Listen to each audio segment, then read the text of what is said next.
Okay, last time हम लोगों ने सेमीकंडक्टर्स सेमीकंडक्टर्स जो है एन टाइप और पी टाइप पढ़ लिया था। दो पढ़ लिए थे सेमीकंडक्टर्स, दो सेमीकंडक्टर पढ़े थे, एन टाइप और पी टाइप।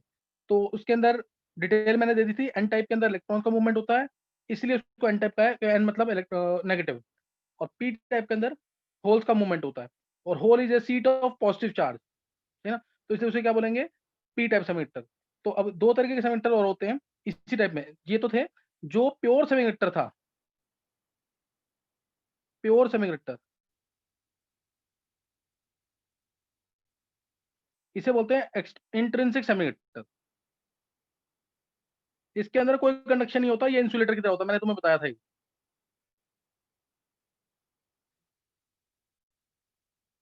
इंट्रिंसिक होता है। और जो डोप्ड सिलिकंडक्टर होता है, डोप्ड यानी जिसके अंदर इंप्योरिटी होती है, ये होता है एक्सट्रिंसिक। ये कौन सा है, एक्सट्रिंसिक सेमीकंडक्टर। ये नोट कर लेंगे, इंपॉर्टेंट चीजें दोनों। डोप्ड वाला ही काम का होता है हमारे।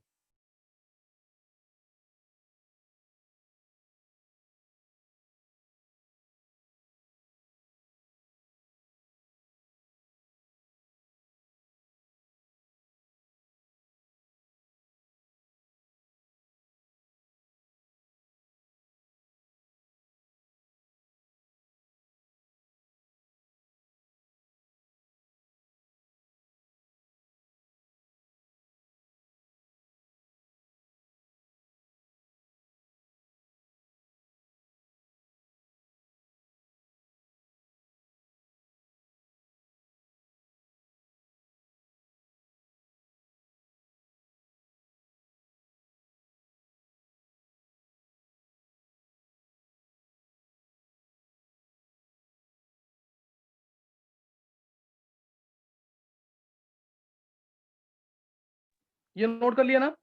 प्योर सेमीकंडक्टर जो है वो इंट्रिंसिक सेमीकंडक्टर है, और डोप्ड सेमीकंडक्टर जो है वो एक्सट्रिंसिक होता है। प्योर वाला इंट्रिंसिक, और डोप्ड वाला यानी इंप्योरिटी वाला वो क्या है वो क्या है, एक्सट्रिंसिक सेमीकंडक्टर। और हमारे काम का कौन सा है, एक्सट्रिंसिक सेमीकंडक्टर। एक्सट्रिंसिक में हमने दो टाइप पढ़ी है, N type, P type.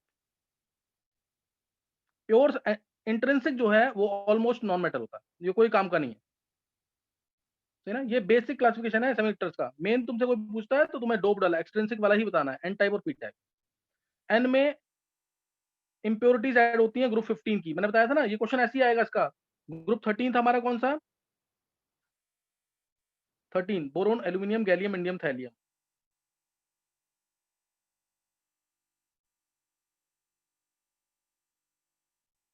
Carbon, silicon, germanium, tin, lead. और ग्रुप ये 14 है, 15 में आ जाएगा हमारा nitrogen, phosphorus, arsenic, antimony, bismuth. तो अगर मैं 14 सिलिकॉन के अंदर एल्यूमिनियम डाल दूं, गैलियम डाल दूं एक एटम, दो atom, million of silicon atoms के अंदर, या इंडियम डाल दूं, या ऐसे ही जर्मेनियम के अंदर एल्यूमिनियम डाल दूं, गैलियम डाल दूं, इंडियम डाल दूं, तो हमेशा कौन सा बनेगा, पी टाइप सेमीकंडक्टर। ग्रुप 14 के अंदर ग्रुप 13 की इंप्योरिटी, तो वो बनेगा पी टाइप सेमीकंडक्टर। और ग्रुप 14 के अंदर फॉस्फोरस डाल दिया, आर्सेनिक डाल दिया, एंटीमनी डाल दिया, तो बनेगी बनेगा एन टाइप, क्योंकि इलेक्ट्रॉन एक्स्ट्रा होगा। इनके पास 5 इलेक्ट्रॉन होते हैं, इलेक्ट्रॉन एक्स्ट्रा तो N type semiconductor, hole extra तो पी टाइप सेमीकंडक्टर। इसमें किसी को डाउट तो नहीं है, ऐसी क्वेश्चन आएगा, type of semiconductor formed when silicon is doped with phosphorus, when silicon is doped with arsenic, when silicon is doped with antimony, तो आंसर क्या आएगा, एन टाइप। सिलिकॉन के अंदर ग्रुप 13 डाला तो पी टाइप, सिलिकॉन के अंदर ग्रुप 15 डाला तो एन टाइप। समझ गए कि नहीं, ये चीज हाँ तुम्हें सर। पता होनी चाहिए। तो ये पता होना चाहिए, ऐसे क्वेश्चन आएंगे 1 मार्क में, एन टाइप, पी टाइप। और एक चीज और ध्यान रखेंगे, ये भी अच्छे सेमीकंडक्टर्स होते हैं। जैसे मैंने एल्यूमिनियम है, एल्यूमिनियम के साथ फास्फोरस को मिक्स कर दिया, ये भी अच्छे सेमीकंडक्टर काम करते हैं। क्वेश्चन आया, एनसीईआरटी का क्वेश्चन है, what are 13 15 compounds, what are 12 16 compounds. 12th group कौन सा होता है, जिंक कैडमियम मरकरी वाला, जिंक कैडमियम मरकरी। यानी ग्रुप 13 के एलिमेंट को मिक्स कर दें ग्रुप 15 के एलिमेंट के साथ, तो बनेगा 13 15 कंपाउंड। जैसे एएलपी बहुत अच्छा सेमीकंडक्टर टाइप है, सेमीकंडक्टर टाइप है। गैलियम आर्सेनाइड, ये तो बहुत सारे इलेक्ट्रॉनिक डिवाइसेस जैसे रेक्टिफायर्स में, ट्रांजिस्टर्स में यूज होता है, gallium arsenide.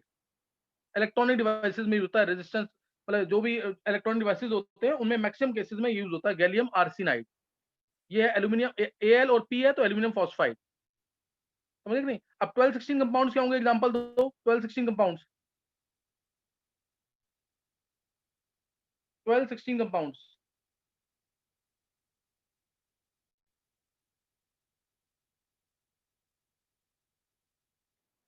ZNO, ZNS, CDS, ये क्या है 12-16 कंपाउंड, तो ये पढ़ देना जरूर।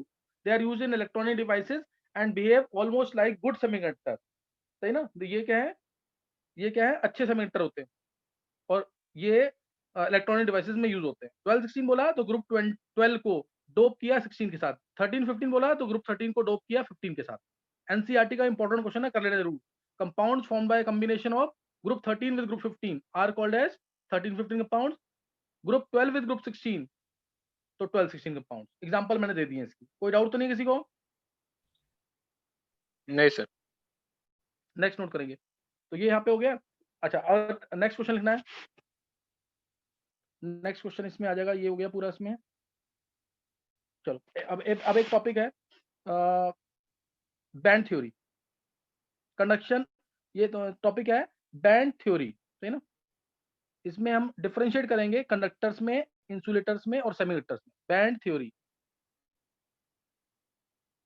डिफरेंशिएट किसमें करना है, कंडक्टर्स के अंदर। ये क्वेश्चन आएगा 2 मार्क्स में, एनसीईआरटी का क्वेश्चन है ये भी। वैसे सबको पता है कंडक्टर क्या होता है, सेमीकंडक्टर क्या होता है और इंसुलेटर क्या होता है। कंडक्टर क्या है, सेमीकंडक्टर क्या है, इंसुलेटर क्या है। कंडक्टर क्या है, जिसके अंदर इलेक्ट्रॉन्स का मूवमेंट आसानी से होगा। जैसे मेटल्स जो हैं बहुत अच्छे कंडक्टर्स होते हैं, जो मेटल्स जो होते हैं ये बहुत अच्छे क्या होते हैं, कंडक्टर्स होते हैं। इसमें वेरिएशन कैसे होता है, जो कंडक्टिविटी का वेरिएशन होता है ना, कंडक्टिविटी का वेरिएशन कंडक्टर्स के अंदर वो 10⁴ से लेकर 10⁷ ओम इनवर्स सेंटीमीटर इनवर्स होता है। ओम इनवर्स सेंटीमीटर इनवर्स, सही ना, ओम इनवर्स सेंटीमीटर इनवर्स। और जो इंसुलेटर है, जो इंसुलेटर है उसमें होता है, मतलब इसमें तो कंडक्शन होगा ही नहीं, इंसुलेटर मतलब नॉन मेटल, इसमें तो कंडक्शन होगा ही नहीं। इसमें होता है 10⁻⁻20 से लेकर 10⁻⁻10। ये अप्रोक्सीमेशन पता होना चाहिए, पेपर में कैसे भी क्वेश्चन आता है। इतना होता है कंडक्शन, यानी कंडक्शन है ही नहीं इसके अंदर, जीरो कंडक्शन है इसके अंदर। और जो सेमीकंडक्टर्स है उनका इनके बीच में, सेमीकंडक्टर्स का क्या होगा, इनके बीच में। समझ गए कि नहीं ये, मतलब ये मान लो तुम 10⁻⁻, कुछ 6 से लेकर 10 तो नहीं लेंगे, 10 तो उसमें आ जाएगा, 10⁻⁶ से लेकर 10⁴ के आसपास, ये होगा सेमीकंडक्टर के अंदर ओम इनवर्स सेंटीमीटर इनवर्स। ये कंडक्टिविटी है, ध्यान रखना, ये कंडक्टिविटी की यूनिट्स होती है, ohm inverse centimetre inverse conductivity की यूनिट्स है ये। तो ये कंडक्टर के अंदर, जिसके अंदर कंडक्शन बहुत आसानी से होगा, जैसे कोई भी तुम मेटल बोल दो, सोडियम हो गया, पोटेशियम हो गया, मैग्नीशियम हो गया, कैल्शियम हो गया, कॉपर हो गया, कॉपर सही ना, बेटर कंडक्टर्स है, सिल्वर हो गया, एल्यूमिनियम हो गया, ये बेस्ट कंडक्टर्स है। तो इसके अंदर इलेक्ट्रॉन इजीली फ्लो करेंगे। सेमीकंडक्टर में ये इतने अच्छे कंडक्टर्स नहीं होते, ये इतने अच्छे कंडक्टर्स नहीं होते।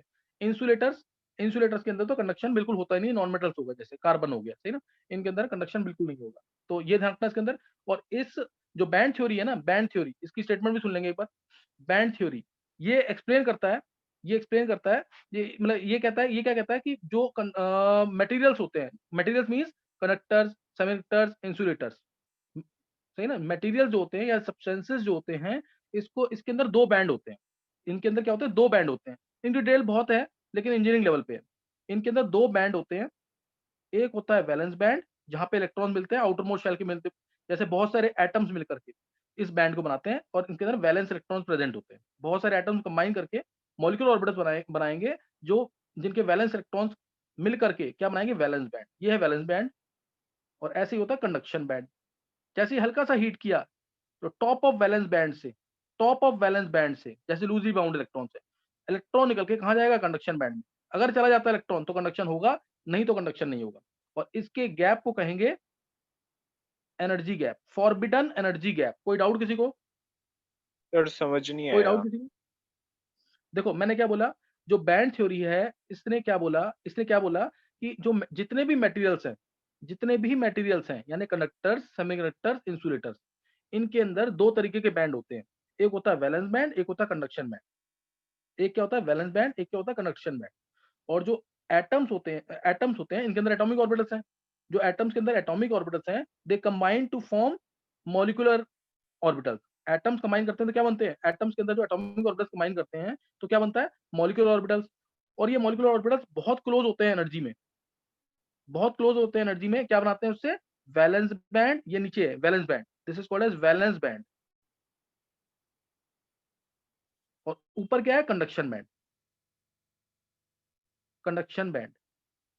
मैंने क्या बोला, atomic orbitals they combine to form molecular orbitals, and these molecular orbitals they are so close in energy to form these two bands, one is valence band and other one is conduction band।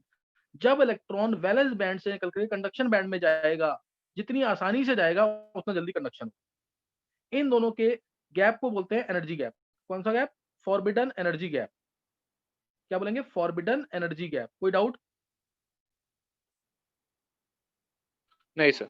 है ना, forbidden energy gap. तो ये अब gap क्या चाहेंगे हम, कम हो कि ज्यादा हो? कम हो। कम हो। तो पहले तो डेफिनेशन पूछ सकते हैं, what is forbidden energy gap. 1 mark में डेफिनेशन आ सकती है, what is forbidden energy gap. तो क्या बोलेंगे, difference of energy, difference of energy between top of valence band and bottom of the conduction band, this is called as forbidden energy gap। lesser the energy gap, more will be the conduction। नहीं समझ आई definition,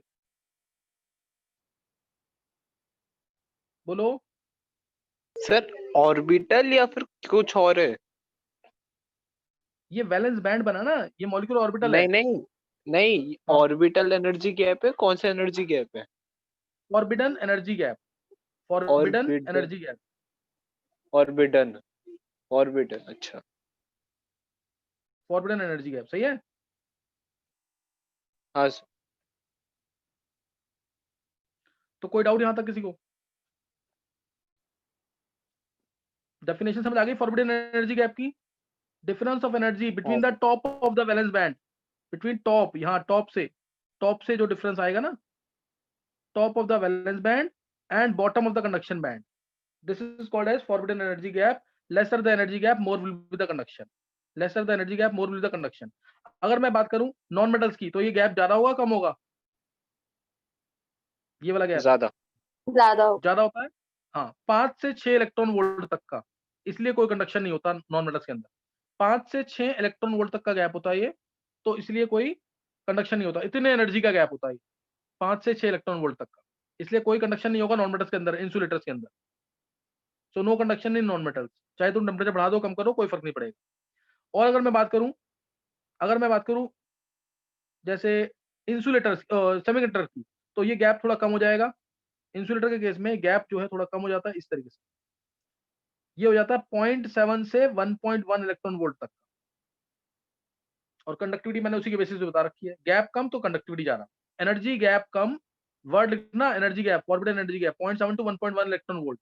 energy gap कम तो फिर conduction ज्यादा, energy gap कम तो conduction ज्यादा। तो कंडक्शन इसमें ज्यादा होता है सेमीकंडक्टर्स के अंदर, सेमीकंडक्टर्स में कंडक्शन क्या होगा, ज्यादा होगा। और अगर बात करें मेटल्स की, तो उस केस में ये दोनों बैंड जो होते हैं ना, ये दोनों बैंड, जैसे ये मान लिया कंडक्शन बैंड है और ये वैलेंस बैंड, दोनों ऑलमोस्ट ओवरलैप करते हैं, या तो ओवरलैप करेंगे या फिर बहुत क्लोज होंगे एनर्जी। तो इसे इलेक्ट्रॉन का कंडक्शन, हल्की सी एनर्जी थी, हल्का सा टेम्परेचर बढ़ाया तो इलेक्ट्रॉन आसानी से वैलेंस बैंड से कंडक्शन बैंड में जाता है। इस केस में मतलब हल्की सी एनर्जी मिलेगी, इलेक्ट्रॉन आसानी से ट्रांसफर हो जाएगा वैलेंस बैंड से कंडक्शन बैंड में। और ये सबको पता होगा, मेटल के केस में अगर हम टेम्परेचर बढ़ाते हैं तो कनेक्टिविटी कम होती है ज्यादा होती है, कम होती है। कम होती है। याद है ना, मेटल्स के अंदर जैसे ही टेम्परेचर बढ़ाया तो जो कर्नल्स होते हैं Na+, इनके बीच में बॉन्ड बनता है, इनके बीच में इलेक्ट्रॉन फ्लो कर रहे हैं, जिनकी वजह से ये अट्रैक्टेड है, जिनकी वजह से ये इलेक्ट्रॉन फ्लो कर रहे हैं इसके अंदर ऐसे। ये इलेक्ट्रॉन सी मॉडल बोलते हैं ना, या इलेक्ट्रॉन गैस मॉडल बोलते हैं, इसीलिए मेटल मेटल के बीच में बॉन्ड बनता है। तो जैसे ही टेम्परेचर बढ़ाएंगे तो ये इलेक्ट्रॉन मूव कर रहे हैं, जो इलेक्ट्रॉन मूव कर रहे हैं ये, इनका जो वाइब्रेशन है, इनका जो मूवमेंट है वो कम हो जाता है। क्यों? क्योंकि ये कर्नल जो है, पॉजिटिव कर्नल जो है ये वाले, ये वाइब्रेट करने लग जाते हैं, जो इंटरफेयर करेंगे इलेक्ट्रॉन्स के मूवमेंट के साथ। तो इससे रेजिस्टेंस बढ़ जाता है और कंडक्शन कम हो जाता है। कोई डाउट किसी को? नहीं सर। मेटल, हाँ, मेटल्स के केस में टेम्परेचर बढ़ाया तो कंडक्शन कम, सेमीकंडक्टर में टेम्परेचर बढ़ाया तो कंडक्शन ज्यादा, सेमीकंडक्टर में टेम्परेचर बढ़ाया तो कंडक्शन ज्यादा।